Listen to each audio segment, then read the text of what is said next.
something that I encounter in a lot of mixes is, a really soft open and, a very sparse verse and a bigger chorus. And then, chorus two is even bigger and chorus three is like strings, epic. And it's like, chorus three is going to decide how loud that track is going to get. But sometimes I feel like the front of these things can be punished by the loudness wars. And it's like I want to maintain those dynamics, but I also want that opening to be louder. What happens when you encounter a track like that? So when I get a track, very sparse dynamics, we're talking macro dynamics at the moment, not transient dynamics. So from one section to the next, etc. The thing is to use base building blocks. Okay, so I like to cut it up into sections. So I'll put the tempo marker in, cut up the bars for the intro, verse, chorus, etc., etc. Have it all cut up. Most powerful tool is gain. Half a dB up here, half a dB down there, to knead it into a space where I don't need to use a compressor necessarily to create those changes. So I'm not doing any detrimental processing to the signal other than a gain change. Okay, so that's the first thing. If I want to even things out, you can usually get away with a whole decibel between two sections and nobody's ever going to know.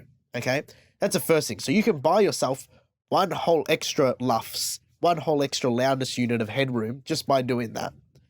Which is huge because it could be the difference between 10 or 9 or whatever it is. And that's a lot of heavy lifting for a limiter or compressor to actually achieve. So first thing, big building blocks, cut it up, gain. Okay, you've done that. And that's clip gain, not volume gain on the channel post, but pre-processing. So first thing is that. Right. The next thing I like to do is parallel process with a compressor. So my aim is to find the loudest section of the track and have that compressor working over time. Like I'm talking negative 20 decibels of gain reduction, stupid amount.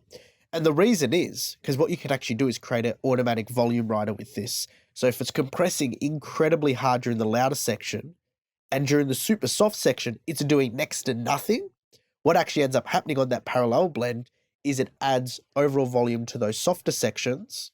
And because there's so much gain reduction in the louder sections, you don't even hear it in parallel. It's all the way below the noise floor. So you actually can increase the overall volume by it's just gain getting added back in because it's not doing really any compression during the soft sections. And then during the louder sections, it's crushing it so much, it's all the way below the noise floor, you don't hear it. Ah, yes. That's great.